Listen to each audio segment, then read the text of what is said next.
மனதை உடைத்த சிறுகதை. மற்றவங்களை பிரமிக்க வைப்பதாப்பா வாழ்க்கை? யார் மீது தவறு?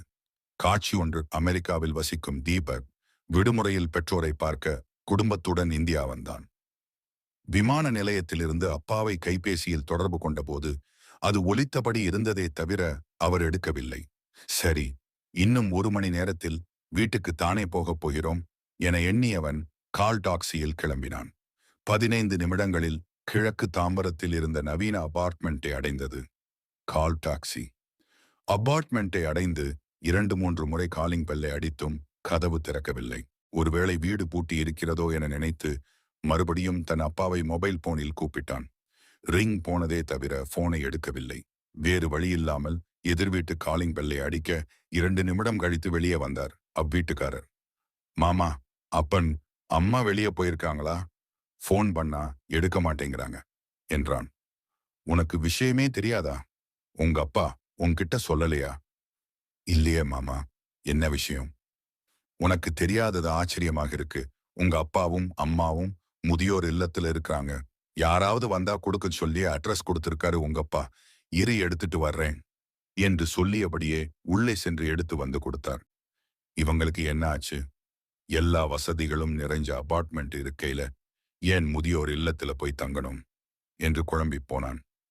தேங்க்ஸ் மாமா, நான் வரேன் என்று சொல்லி கிளம்பினான். அதுவரை மொபைல் போனில் பேசிக் கொண்டிருந்த அவன் மனைவி பிரீத்தி, என்னாச்சு தீபக் என்று கேட்டாள். என்னத்த சொல்ல, முதியோர் இல்லத்துல தங்கியிருக்கிறாங்களாம் என்றான் கோபத்துடன். முதியோர் இல்லமா? ஏன் வீட்டை விட்டுட்டு என்றாள் ஆச்சரியத்துடன். முடிச்சூர் போப்பா என்று சொன்ன தீபக் மீண்டும் தன் அப்பாவை மொபைலில் தொடர்பு கொள்ள முயன்றான். அவர் எடுக்கவில்லை என்றதும் கோபத்தில் அவன் முகம் சூடானது. எங்கே போறோம் என்று கேட்டாள் பிரீதி. அமைதி இல்லம் சொன்னவனின் குரல் அதிர்ந்தது. காரில் இருந்து இறங்கியவர்களின் கண்களில் பட்டது. அமைதி ஹோம் போட்டு மகனையும் மனைவியையும் அழைத்துக் கொண்டு இல்லத்தின் உள்ளே சென்றான் தீபக்.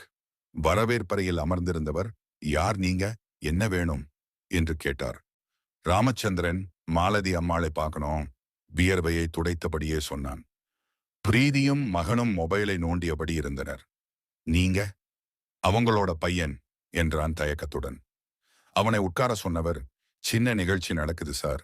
பெரியவங்களோட நேரம் செலவழிக்கிறதுக்காக ஒரு கம்பெனியிலிருந்து வந்திருக்காங்க, கொஞ்சம் வெயிட் செய்யுங்க என்று சொல்லி உள்ளே சென்றார். சிறிது நேரத்தில் மகிழ்ச்சியுடன் அங்கு வந்தனர் தீபக்கின் பெற்றோர். வெறுப்பு, கோபம் இரண்டும் சேர்ந்து அவர்களை வெறித்தவன், என்னப்பா இதெல்லாம், என்ன நினைச்சிட்டு இங்க வந்தீங்க